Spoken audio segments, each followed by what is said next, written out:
This is SportsRage. I am Morency. 62-57 right now for the Denver Nuggets. Over the Golden State Warriors. There's exactly 2 minutes left in the first half. I grabbed an in-game over 244.5 here. And we're on the Golden State Warriors plus the points. I don't know how the hell that wasn't a foul. They just pushed Curry over, and clearly was a foul, but they didn't call it. But Jamal Murray's going to the line right now. Do you have any action on this basketball game, Cam, or any college basketball? No, I didn't touch the basketball tonight. I just stayed on the hockey, and I had so much going on with the golf today, Morency, and it was in Hawaii, and it ended like right before the show, like 9:45, 10 o'clock. They're so far behind, so it went pretty well. So, no, I don't have anything to go in hoops tonight, just ice and links. All right, you know what? We've got Griffin Murphy going to be stepping up and in a couple of minutes. So 63-57. I wanted to get to Victor Wembanyama and Giannis tonight. I took the Wembanyama props to the over tonight, and somebody, I don't know, his name was Neil on Twitter, rightfully brought it up. He goes, I'm kind of worried about your Wembanyama props because he doesn't play that much. And it's very interesting to see Wembanyama. He played 26 minutes tonight. They have a cap on him at 24 minutes, which is kind of frustrating because they get in these games and he's doing special things, and you want to see him. But Popovich is sticking to this, and it's tricky for props, but this is unbelievable. So tonight, Giannis just went off, but there was, Twitter's blown up, NBA Twitter's blown up and stuff. A battle, it was like, like one of those Japanese movies, man, like Godzilla versus a T-Rex and King Kong and stuff. Giannis went up like the slam. Giannis like just viciously laid down a slam dunk late in the game. And it was a tie game. It was like this massive dunk. And he tried it again. And Victor Wembanyama stuffed him. And Wembanyama was like blocking shots left and right late in the game. And he's hitting threes and stuff. It was freaking epic. It was like, wow. Can you imagine if this guy was on a good team? And this is the thing with Wembanyama. He's surrounded by just terribleness. Like they're so bad, the Spurs. Yeah. Like everybody on the team is bad.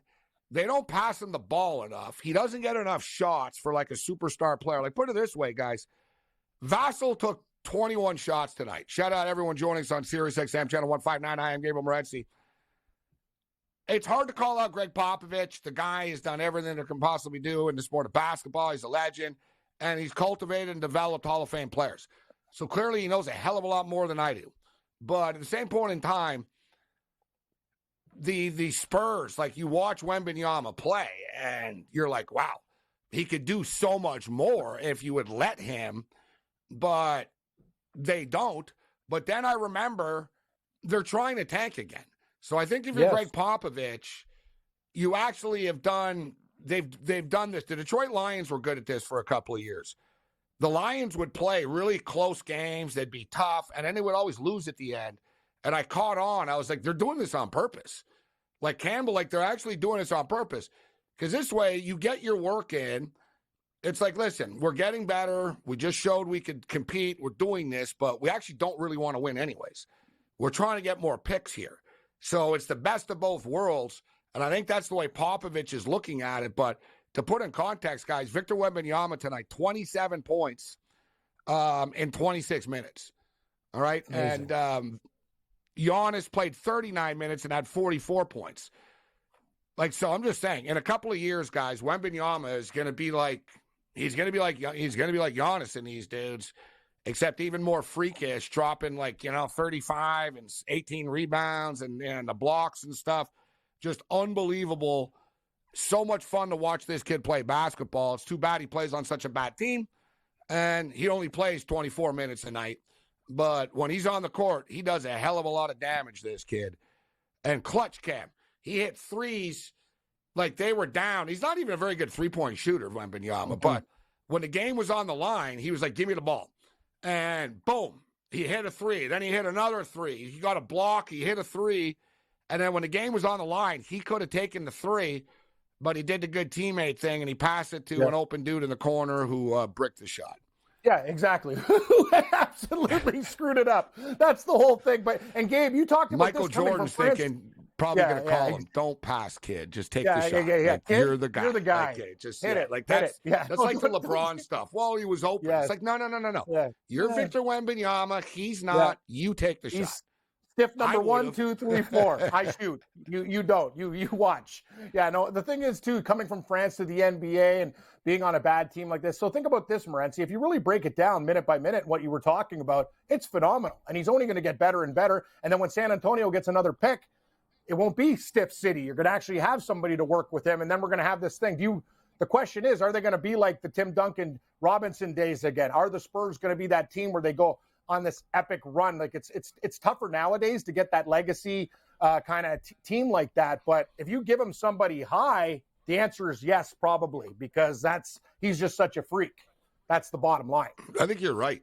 I was thinking about that too when I was watching the game. It's next to impossible to build a winner in the NBA. Like when you're starting from scratch, no one ever does. Nope. Like any team that's won hasn't really done it from scratch. Like, you know what I mean? Like, you look at the Toronto Raptors one. It took them freaking 25 years. Like, they built this thing up for 25 years. We're always falling short, and finally, but it took 25 years. Like, from an expansion franchise, it literally took them 24 years to win a championship. Like, the Spurs are so far away that even if you got another number 1 or number 2 pick, they would still suck.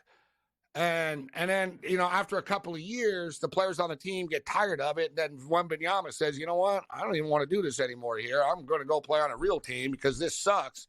So it's hard to get there. But my point is, for you prop players out there, I've been telling you guys about his rebound props a lot. Wembanyama's rebound prop. Because the kid's 7'5", 7'4", 7'5". He's going to get rebounds. Like, yeah, you know what I mean? Even if he doesn't try, he's going to get rebounds. But he's really, like, not been a great rebounder. He's gotten 6 rebounds, 7 rebounds, like 8. Shocking. You know what I mean? Mm-hmm. He's gone up and down. There's been, like, a little run where he had, like, 17, 18 and stuff. But I'm telling you, everybody, start to look at him for his point props. If you'll notice right now, Wembanyama, he's scoring more. He's getting more aggressive with the shots. He scored 27 tonight, 20 against Memphis, 21 against Boston, 30 against Portland. So those are his last 4 games. His prop tonight was 18.5 points coming into tonight. So we see he easily went over this number again tonight. Keep your eye on that. And look at his rebounds, too. His rebounds, 5 rebounds, 7 rebounds, 6 rebounds, 7 rebounds, 7 rebounds. Tonight he stepped up with 9. I bet over 8.5, and it was a bold-ass pick to do it, considering. But keep your eye on Wembanyama, guys. Player prop to the over. As the year goes on, he's just going to start scoring more and more, averaging 18.9. And, you know, for people who want to call him out, too, he's not doing this. The kid's averaging 18.9, 10.2, and he's killing it with blocks. The kid's a stud.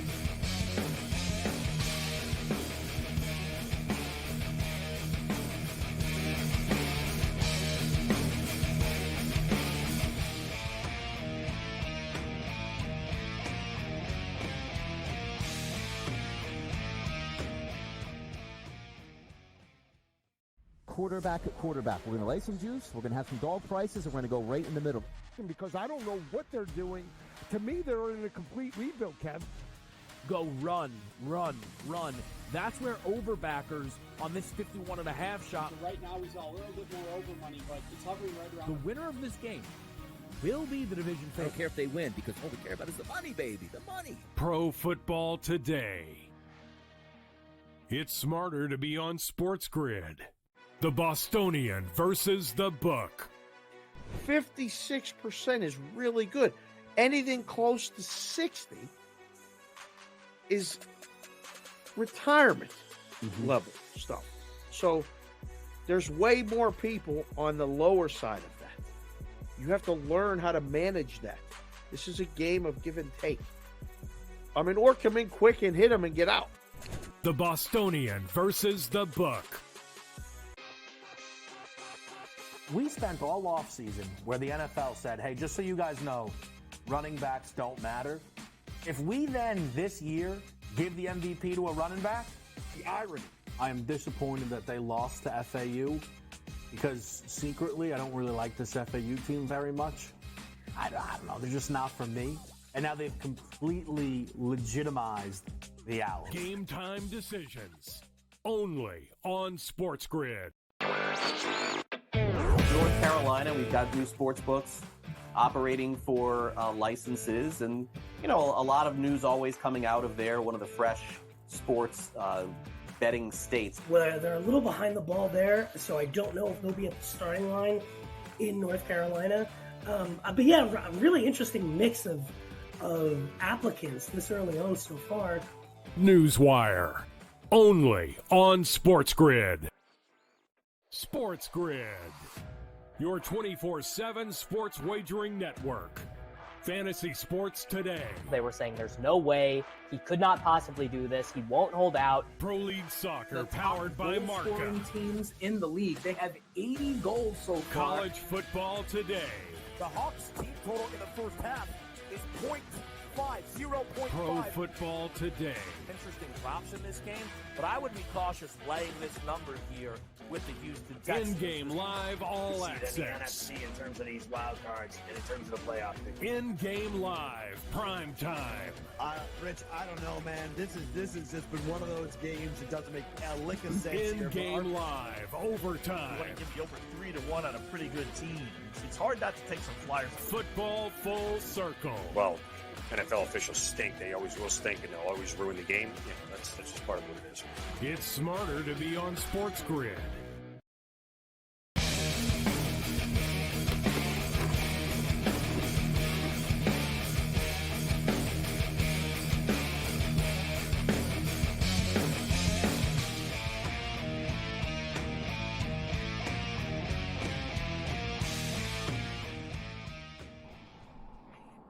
Man, I can't wait to play this football game and see what happens. Michigan and Washington, let's do this thing. This is SportsRage. I am Morency. I don't understand the constant disbelief in Michigan and their defense, and I find it comical. And we talked about it. People keep talking about, wow, Michael Penix gets rid of the ball just so fast. How is Michigan going to deal with this? So one of the reasons why he didn't get sacked is because he does get rid of the ball so fast. But he gets rid of the ball fast. You know what? I've been really crunching the numbers for this stuff, and Michigan got Jalen Milroe. They got to Jalen Milroe so fast on an average of 2.57 seconds.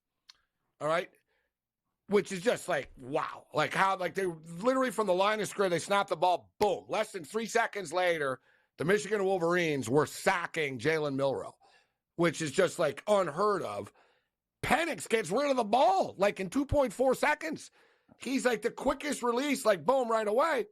But you don't think that the defensive coordinator of the Michigan Wolverines, Jesse Minter, is going to come up and they're going to, So the real key is, if you really want to break down the game, and let's bring in Griffin Murphy, is going to be the Michigan Wolverine cornerbacks and defensive backs versus the Washington Husky wide receivers. Because they're going to try to jam them up on the line. They know they want to get rid of the ball quickly. Don't let them do it. And another key stat here, guys, Michael Penix only completes 41% of his passes when he's outside of the pocket. All right? It's a lot of 3-step drop back. Tuck, boom. Boom. Michigan get him moving around a bit. It's going to cause problems for him. Griffin, always a pleasure. Happy New Year. Happy New Year to you as well, man. I appreciate you guys having me on by all means. But yeah, man, rolling into this, I got to say, starting off with the defensive coordinator with Michigan, that's Jesse Minter. I mean, he is going to be the major key guy in this matchup, not even on the field. By the way that he coaches this game. If you didn't see what they did to Bama, well, what he did was he exposed their only weakness, and that was the trembling side on the offensive line. What did they do? They brought pressure in and out every single play. I believe that they got to Milroe 6 times. I want to say he was sacked 6 times. That hasn't happened all season long, let alone Alabama this season has not been held to under 300 total offensive yards in a game all season long until they just dealt with Michigan. So you look at this game and you go to Michael Penix with this Washington offense. I mean, you've got weapon after weapon. You've got Jalen McMillan. You've got Polk. You've got Romo Dunze. And then you've got Penix, who's already passed for over 4,600 yards this season, 38 touchdowns. I want to say only 9 picks. You've got the number 1 passing team in the country going against the number 2 pass defense in the country. So how do you look at these two divergent teams? The biggest test that everybody keeps bringing up is, well, is Washington going to be able to hold up Michigan's defensive line? Well, when I look at this game, Gabe, this game could go a lot of ways. Michigan is either going to completely torment this team, or we are going to see Michael Penix perform the way that Michael Penix performed against Texas. And if he can do that, he is the only college player right now in college playoffs who I was able to watch perform with absolutely no nerves. This guy came out, he was absolutely gunslinging. You watch J.J. McCarthy. He had a couple slip-up passes where you could tell there was nerves inside, and I love it. You know, he's a cocky kid. He comes in, this is my swagger, this is my game, and I love that about him. But he did have a couple screw-ups in the game. Penix, on the other hand, he was laser lights out the entire game. So really breaking this game down, there's a lot of ways to really look at it. You can look at a total in this game, but I told you the last time you had me on the show, when it comes to games like this, I'm not looking at totals. I'm looking for that grand finale, that caviar. And I've got to tell you, man, everybody's going to disagree with me in this game. I think Michael Penix comes in and wears it. I think he wears it like a stud. I think he's confident enough. I think he's cocky enough. I like the fact that they're getting the 4.5 points in this game. And I'm really excited to see how this offensive line with Washington defends this defensive attack with Michigan in this matchup. One thing about Penix, and great breakdown, but one thing about Penix that you can argue, for or against, not with Penix, but as far as Washington is concerned. And I went over a lot of their games earlier, Griff, as far as, the Arizona, the Stanford games and the Washington State games and these games and stuff. They didn't blow teams out like mediocre teams. 24-21 against Washington State, 22-20 against the Ducks. I mean, hell, 15-7 against Arizona State, right? So I could go on. But under pressure, Penix was unbelievable, right? And there were times this year where it was like, dude, it's 4th and 7, and we're in a lot of trouble. Like, there's only 3 minutes left. Like, and it came up with the play all the time. He does have ice in his veins. And one thing about Michigan, we didn't know. We never saw it. Bro, they never trailed all year. Like, Michigan were never, ever trailing this. Like, they trailed 3-0 early in the game to whoever, whatever. They were never in a moment where it's like, man, if we don't score, we lose. They didn't have that. JJ showed it, bro. They went down the field. All right, they showed it and they ended up winning. Fascinating matchup. It really is. You got the offense versus the defense, but I keep going back to it, Cam, the same thing. And we didn't get to this yet, Griffin. Michigan's offense against Washington's defense. Let's talk about that aspect. Exactly. And I don't think they're going to be able to stop them. I think Michigan are going to score on them. So I think what you said, Griffin's right. Either Michigan are going to blow them out, or it's going to turn into a close track meet, and it's going to come down to just a classic game. I think that's the two angles that this game goes. Texas ran all over Washington in that game. Like, they were running at a nice clip. They had a couple stupid fumbles in that game. Here's the thing. We know how Washington's going to succeed, Gabe. This is the thing that people don't talk about. Johnson's hurt for Washington. They might not have a running game.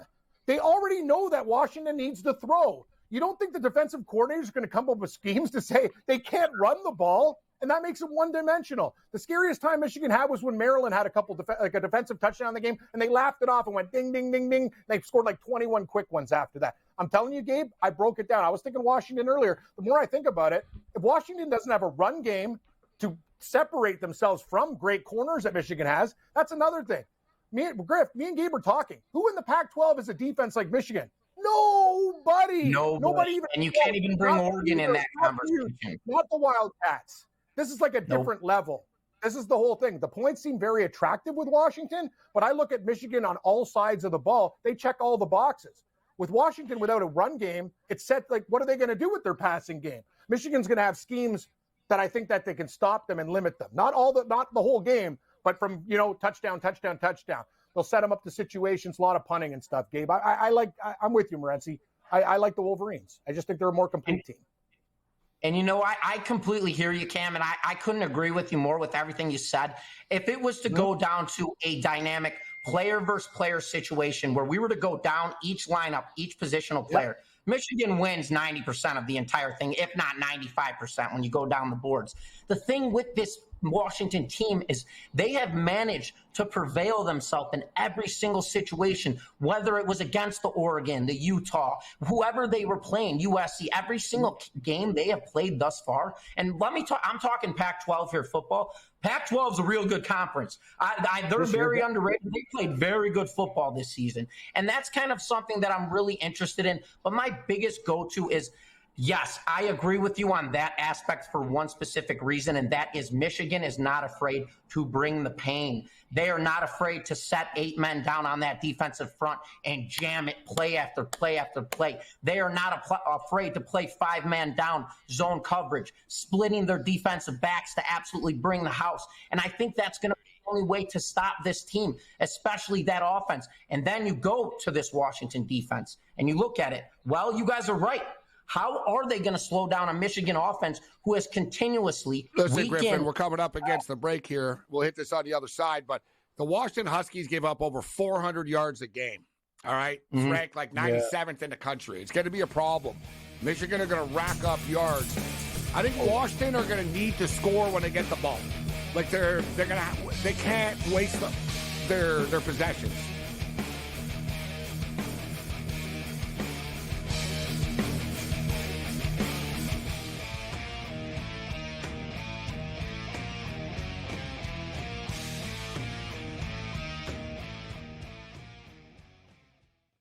Quarterback at quarterback. We're going to lay some juice. We're going to have some dog prices, and we're going to go right in the middle.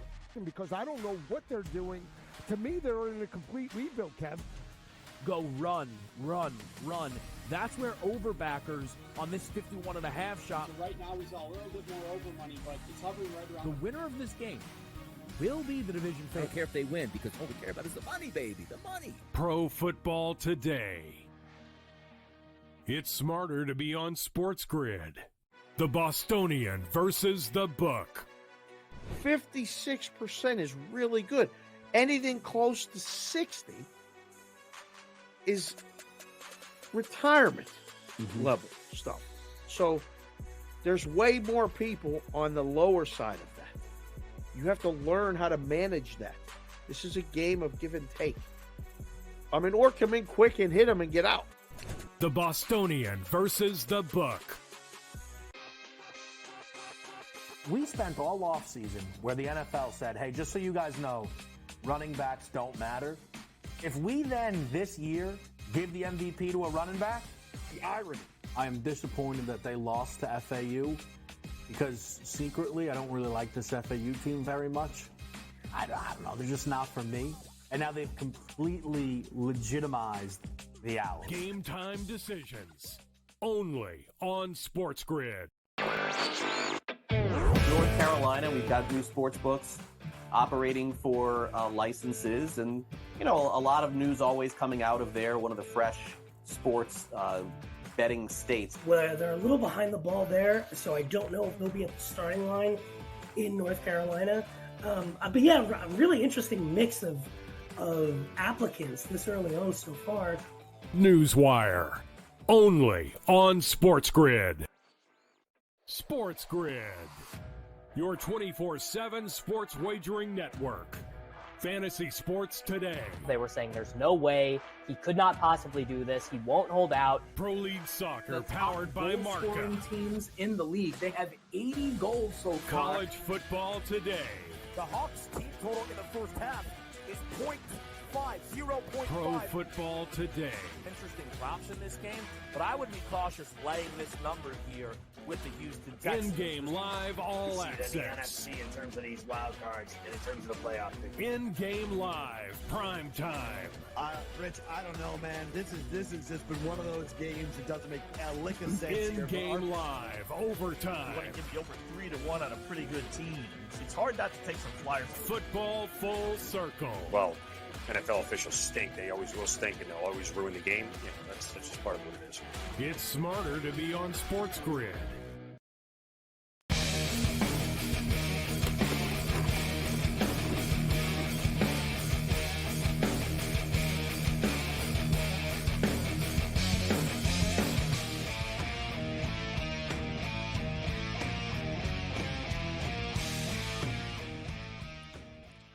Florida Panthers up 2-1 on the Las Vegas Golden Knights right now. We're on the Panthers in the Stanley Cup rematch. We've got a low-scoring game going on in the Pacific Northwest with the Seattle Kraken and the Ottawa Senators. Kraken up 1-0. They are in the second period of play. 5 minutes remaining in the second period of play. 1-0. The in-game total is 3.5 right now. Now we're kicking with Griffin Murphy from Doc Sports. G Murphy wins on Twitter. And he's got his Blackhawk jersey back there. And I just wanted, just for the record, Griffin, my boy J.J. McCarthy's actually from the Chicago area. Played at Nazareth, right? He played at Nazareth. He's not the only one actually on Michigan. So a little bit of an Illinois flavor here for the Michigan Wolverines. And in fact, he played in 3 state championships, and he won in his senior year. So I think J.J. McCarthy, the story is going to be him going in, like the kid's a winner, right? He's just flat out a winner, this kid. So 26 he and won 1. a state championship in Illinois, win a national championship, and then you go to the NFL and you have one more to do. A couple others did it, right? Like Cam Newton did it. Cam Newton won a state championship, a junior JUCO championship, and the NCAA championship, and then made it to the freaking Super Bowl, but we all know what happened in that game. But, all right, so I want to get to some NFL, but in closing, Griffin, any other thoughts as far as this football game is concerned? You're taking the Washington Huskies plus the points. I'm taking the Washington with the points. I'm taking Washington. I'm riding it. I think it's either going to be a very close. It's either going to be a complete blowout type of game where Michigan absolutely rolls them, or Washington comes out and that's going to be backed up by Michael Penix. Michael Penix has got to be perfect in this game, and I expect him to be so. I'm riding Washington in this one. Man, Michael Penix has just ridden the wave, the purple wave with the chip on his shoulder, the disrespect, right? It's always Bo Nix and then him. Now J.J. McCarthy and then him, right? It's always Washington are getting tired of always being the underdog. But, man, whatever, dude. Michigan are 26-1 their last 27 games, and they just beat Alabama. So you got to understand why people made Michigan the favorite in this game. But let's get to the NFL. Cam thinks the Chicago Bears are going to beat the Green Bay Packers this week. Big game. A lot on the line here. Packers win. They're in the postseason. Justin Fields has played great football over the last month. The Bears have played great football over the last 6 weeks. 5-1 last 6? What's your pick on that one, Griffin? What do you think? So here's the thing going into this one, Gabe, is I am with the Bears on this game, in this matchup, just because of the way that their defense has been performing in the past 6 weeks. They are one of the best defenses in all of football, and it's a shame that they're actually not even playing for a playoff spot, considering the fact dating back 3 weeks ago, if they beat Cleveland in that matchup where they were leading 17-7 in that fourth quarter, they're playing to go into the playoffs right now. And then you bounce back over right now to Jordan Love, and I want to get into this sequence. Jordan Love right now has passed for 30 touchdowns this season, and he has showing out, playing better football than anybody would have expected going into this year. And something that I really wanted to eye out, and you could kind of look at it like this system. He's kind of trailing right now, so you have the Brett Favre circumstance. Then who followed him? That was Aaron Rodgers. Then who's following Aaron Rodgers? That's Jordan Love. So you're kind of getting that whole kind of mixture, and I love the way that tails itself because you kind of have the same circumstance with the Tom Brady, Jimmy Garoppolo. So I love how this Jordan Love situation is forming itself, but you're asking a kid now to play a must-win game. It's his first season as an actual starting quarterback. They're going into this game playing their absolute arch rivals who want nothing more than to beat the crap out of them in this game, considering the fact that they've had them hammered all 10 years for decades.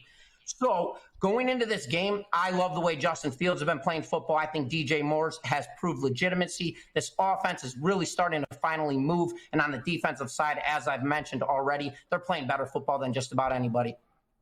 How about Justin Fields when asked about playing at Lambeau? He said their fans are going to be loud because there's not much to do in Green Bay except watch football. That's good. I like it. A little bit of a, like if you're a Bear fan, I would like that. Like, because you know what? Remember Aaron Rodgers, I'm your daddy. Jordan Love has talked smack too, and he beat the Bears earlier. This would be big. As you just stated, Griffin, it's so big too. Jordan Love becomes sort of a cult hero, like he welcomed in. Statistically, he's killed it, whatever. He gets him into the playoffs, bro, in his first year as a starter. With all the adversity and the injured wide receivers and all this, like he's in. It's like, you know what I mean? It's like, dude, the transition's real. You're the new quarterback of the Green Bay Packers, kid. It's real, bro. You're a star now, right?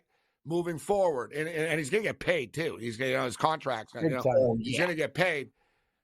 And then you got Justin Fields that can put an exclamation point on, you ain't drafting Caleb Williams. I'm the quarterback, and I just beat the arch rival Green Bay Packers that we all hate to death and kept them out of the playoffs. A lot on the line here in this game. Cam, you got a game you want to ask Griffin about? Yeah, I do. Griffin, here's another one. I know there's a lot of tricky games. Gabe, are you on Tennessee with me? I think we're going to take the points against Jacksonville that game. But I got to ask you, Griff, what do you think about this one? Frankie Falcon and Sammy Saint there. I know the Saints, they beat the Bucs last week. And now is it a role reversal? What do you think about this game? I find it very intriguing. I'm kind of leaning with the Falcons, like the, back and forth theory. You know what I mean? The Saints will let you down. They were good last week, but they always play the Bucs pretty tough. What do you think?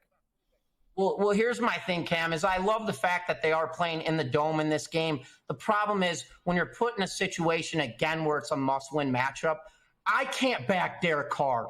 I think Derek Carr is just a brutal quarterback. I do not think he should be a starting NFL quarterback anymore, and that is the biggest thing. And you go back, you've seen what Heineke has done in past games. Heineke he's come off the bench, and he's performed, and I believe he performed really well last week, if I'm not mistaken. Atlanta does have a very strong defensive line. Not crazy strong, but strong enough. There's not enough right now momentum based with this New Orleans team for me, especially with Derek Carr. And even if they are to circumvent and get inside of this game and win, they're going to get eliminated immediately going farther. But looking at this game right now, I like Atlanta in this one. What else do you like this week? We've got a couple of minutes left. Cam brought up the Jags. The Jags, this spread's down to 3.5 right now. It was like higher earlier in the week. People are starting to buy in that the Titans are going to play spoiler here. I think we're going to see this. I can tell you guys, teams that need to win to get into the playoffs in the last 2 weeks of the regular season are 70 and 102 against the spread. Really? So basically what I'm saying is in the last 2 weeks of the season, if you take teams that are playing for nothing against teams that are playing to get into the playoffs, you cover 70% of the time.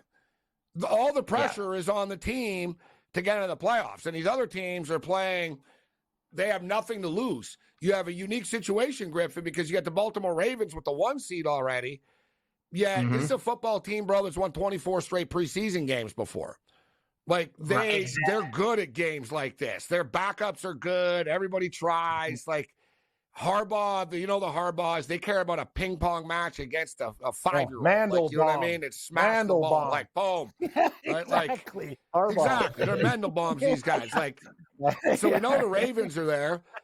I don't think the Panthers have it in them to beat the Bucs. I think Baker Mayfield gets that done. I like the under in that game because I don't think anyone's going to score.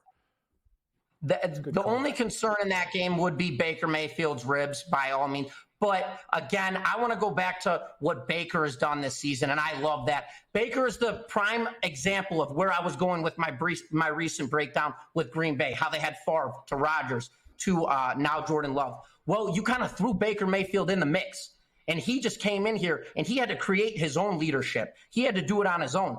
He's led this team to a winning season and a potential playoff spot right now. All he's got to do is come out victorious in this matchup.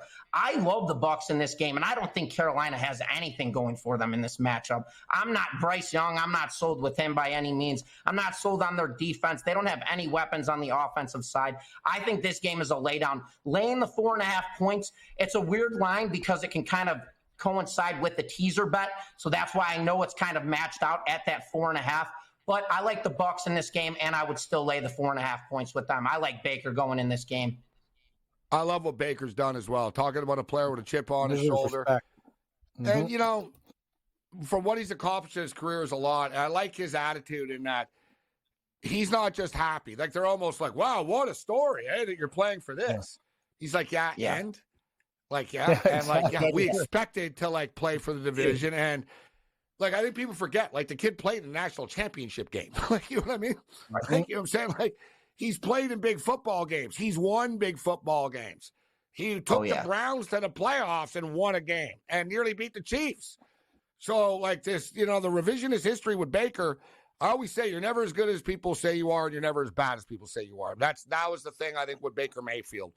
My Bills are now laying 2.5 against the Dolphins. I do think the Bills are going to get it done there, but I want to throw this out there, guys. We brought this up briefly earlier. It was brought up. The Rams and Niners are playing. The total is 41.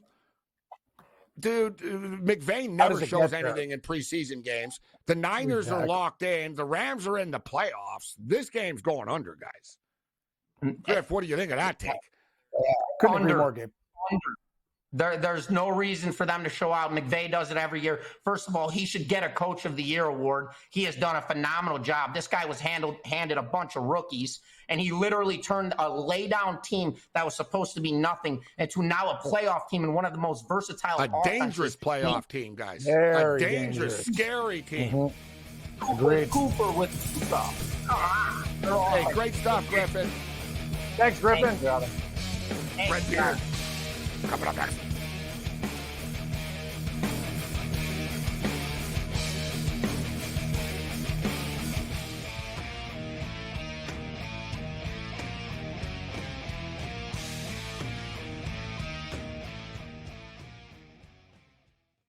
Quarterback at quarterback. We're going to lay some juice. We're going to have some dog prices, and we're going to go right in the middle.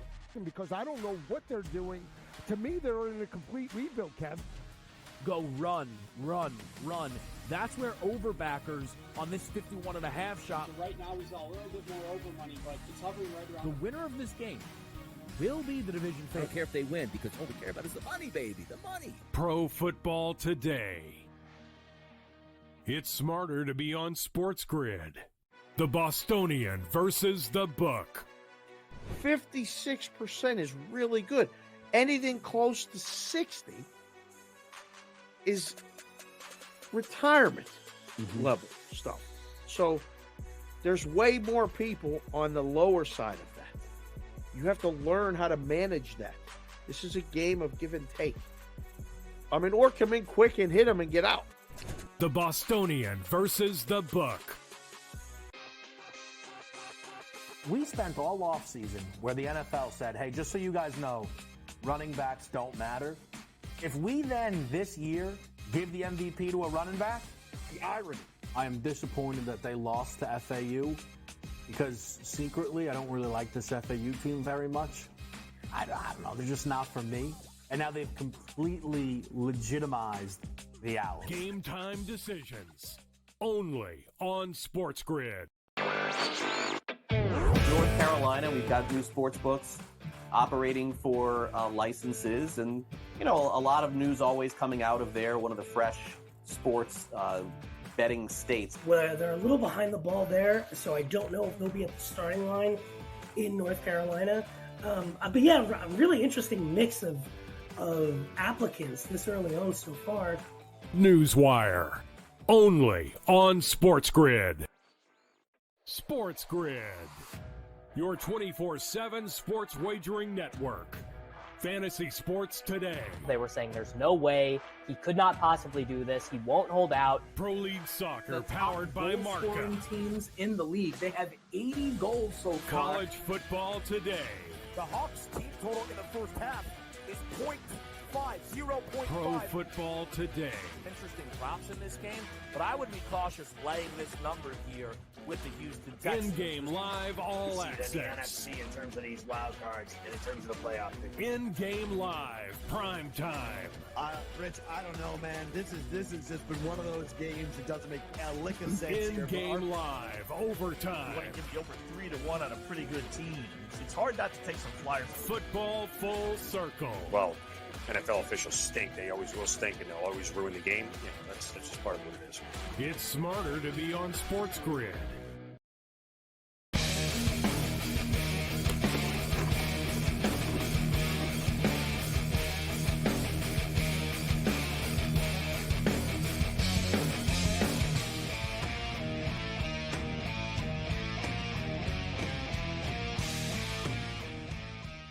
The Thursday Night Throwdown continues. This is Sports Rage. I am Gabriel Morency on the SportsGrid Radio and Television Network. Shout out to all our television affiliates and, of course, Sirius XM Channel 159. Speaking of television affiliates, let's bring in First Coast News college football analyst, a Heisman Trophy voter, and a man that is every bit as amazed at the craziness of college football's playoffs as we are. Mr. Brent Beard joins us. Happy New Year, Brent. It's always a pleasure, my man. How you doing?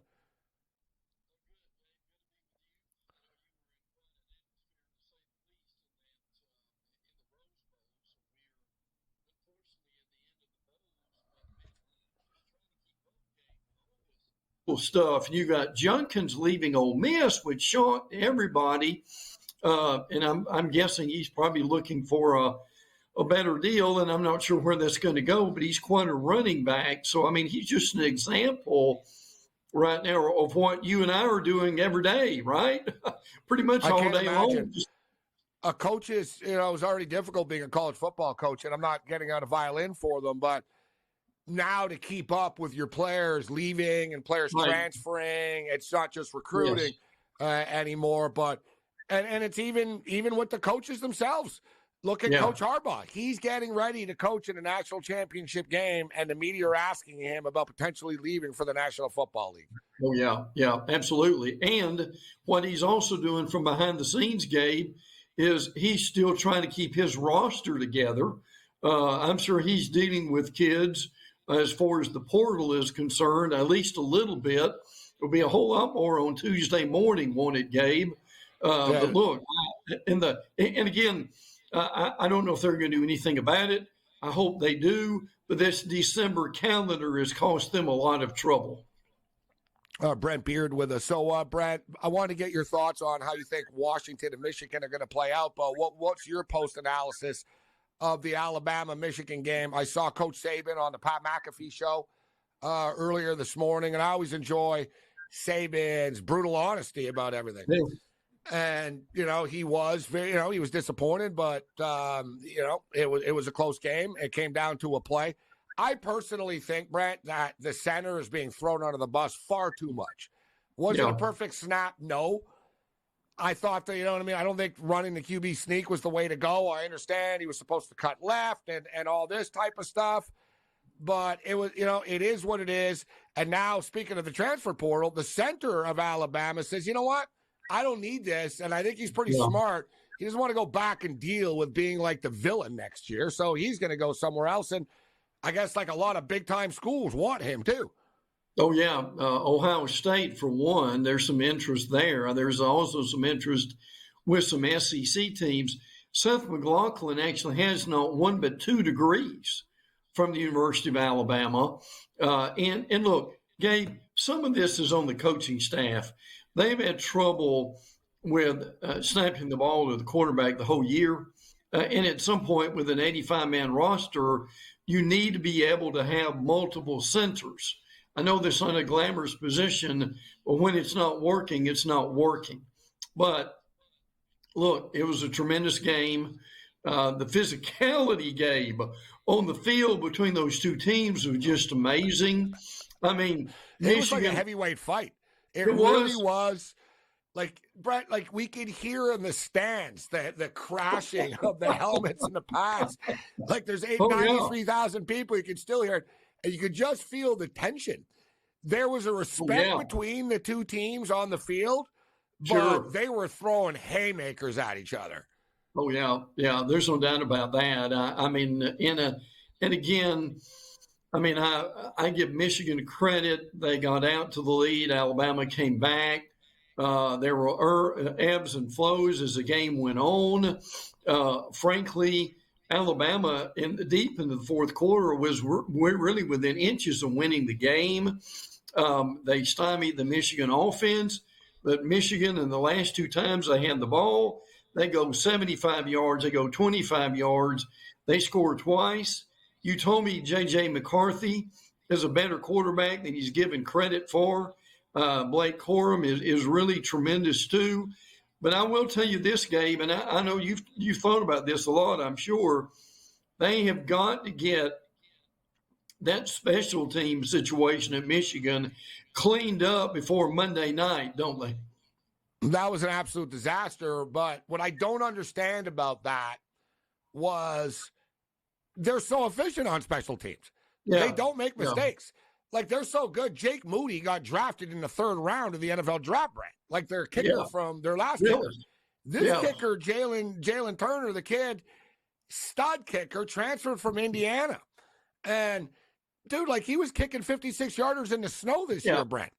And the special teams disaster. Like, can you believe the fumbled punt at the end of the game?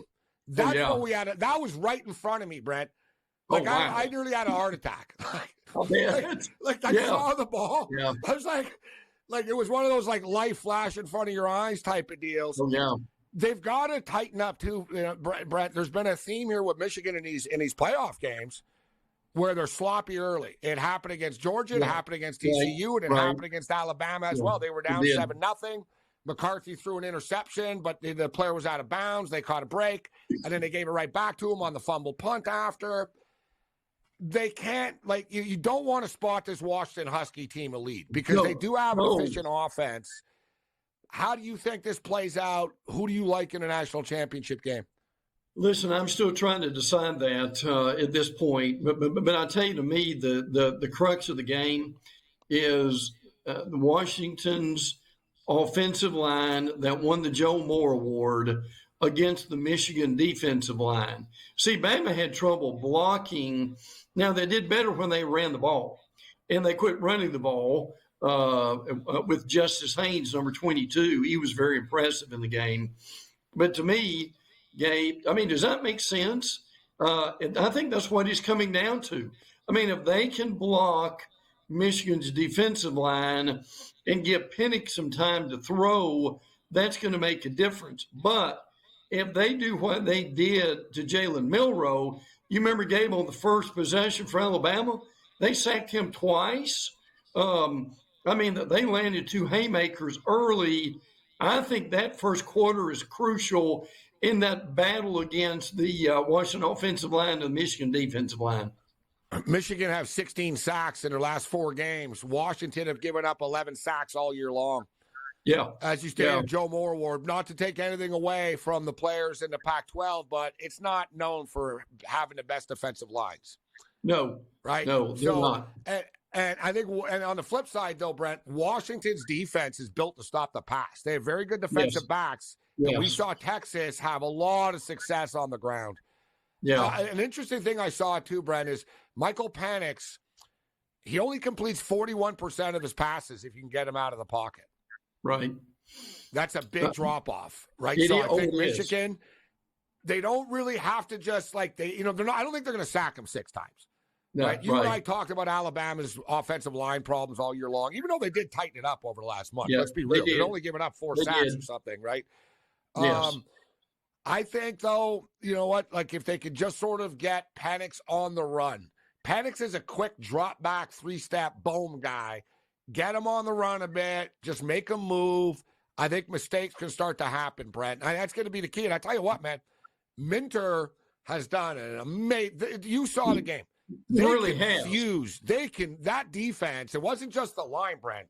They really confused Alabama in what Michigan's defense was doing on each play. They kept changing the scheme on them.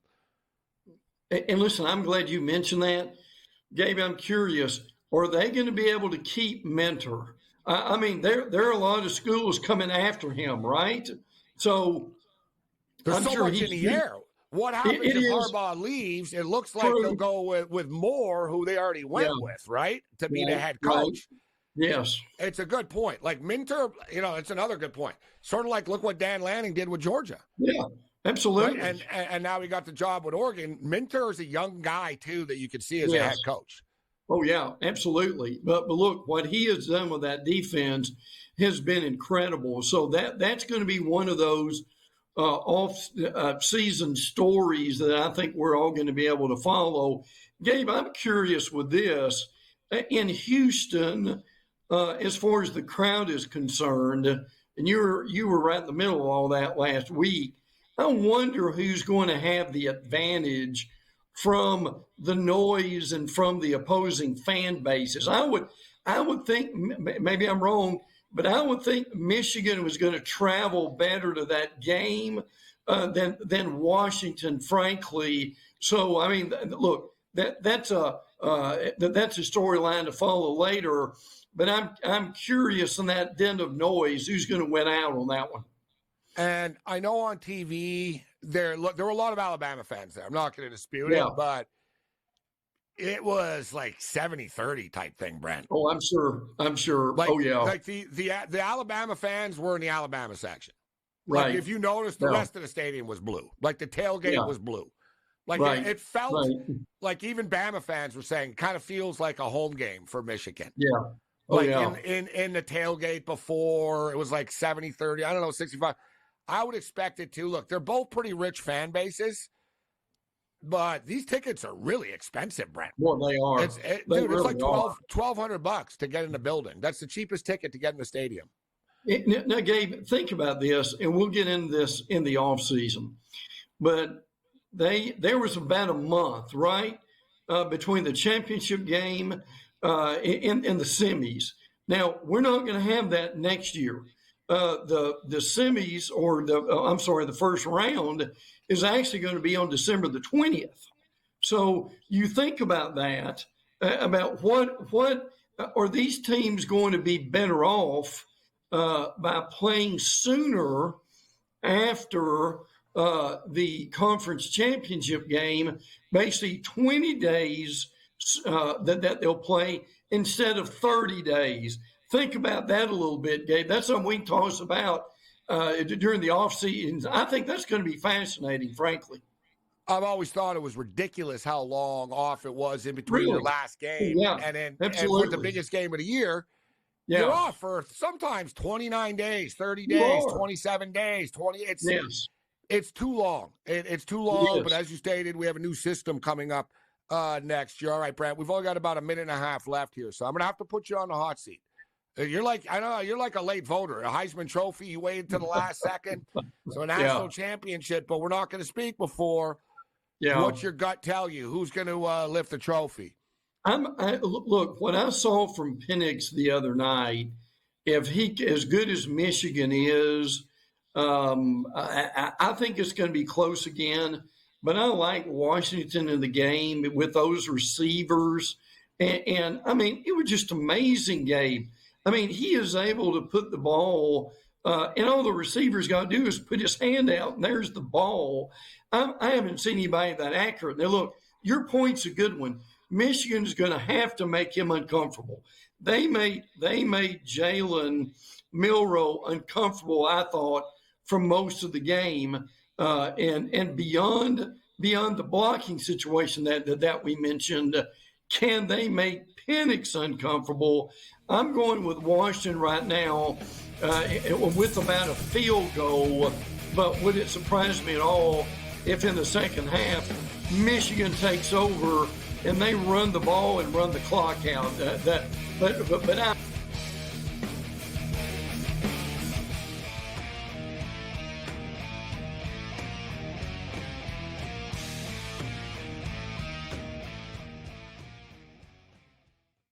Quarterback at quarterback. We're going to lay some juice. We're going to have some dog prices, and we're going to go right in the middle. Because I don't know what they're doing. To me, they're in a complete rebuild, Kev. Go run.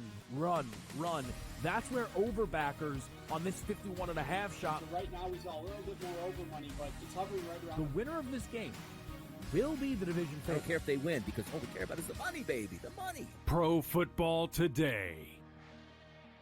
It's smarter to be on SportsGrid. The Bostonian versus the Book. 56% is really good.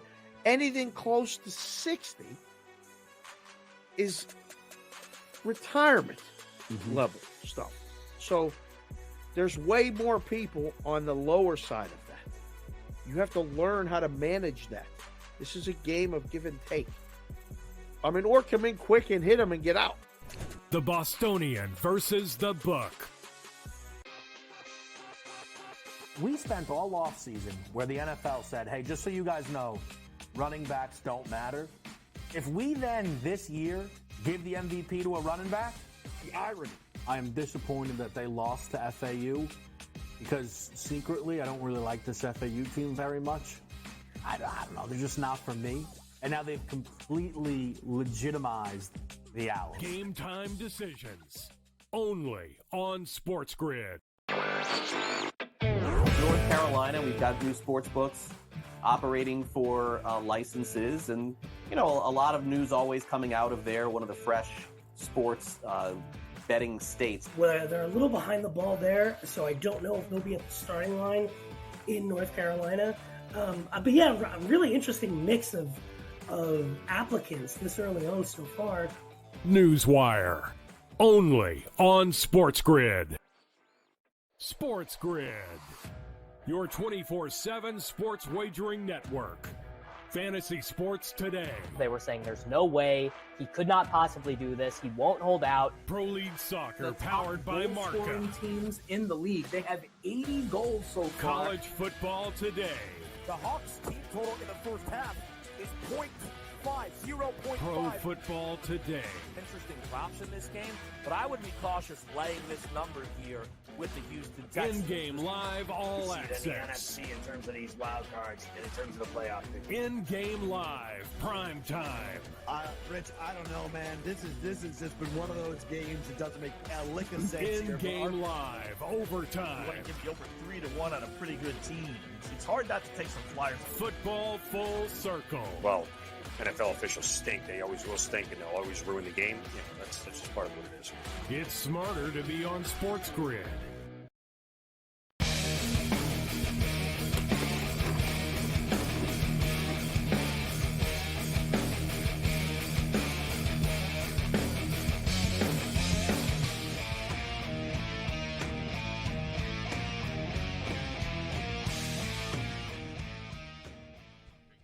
Awesome stuff with Brent Beard. Always love talking college football with Brent, and put another one on the board.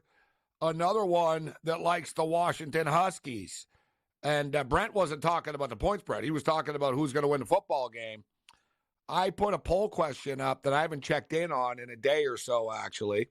And in fact, let me check in on this right now. And it was overwhelming.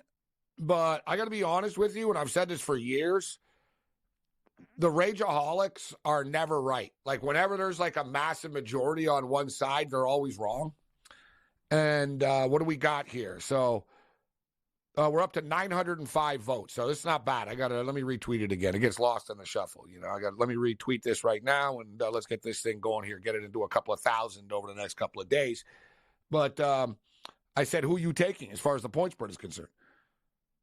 Michigan minus 4.5, Washington plus 4.5, 61.9% on Washington. 61.9% on Washington. And thinking of the guests that we've had off the top of my head so far, it's been a short week, but I remember Babano last night liked Washington. Drew Martin was with us tonight. He liked Washington. Brent Beard was with us. He liked Washington. I think Big Man on Campus liked Washington. I don't think, has anyone picked Michigan on the show? I don't think anyone has. I don't think any of our guests this week have picked Michigan on the show, which is fine with me. They're going to be wrong, right? They're going to be wrong, although maybe I'm going to be wrong. This will really be the ultimate, like, for people like Michigan, diehard Michigan fans, and people who like follow the program forever and stuff. There's been a lot of like close, look at the Fab Five, right? Fab Five lost 2 championships. Look at the modern Michigan basketball. They've been in national championship games. They've been in multiple Final Fours. They've fallen short. Michigan haven't won a championship, a basketball or football championship, since 1997. This is SportsRage.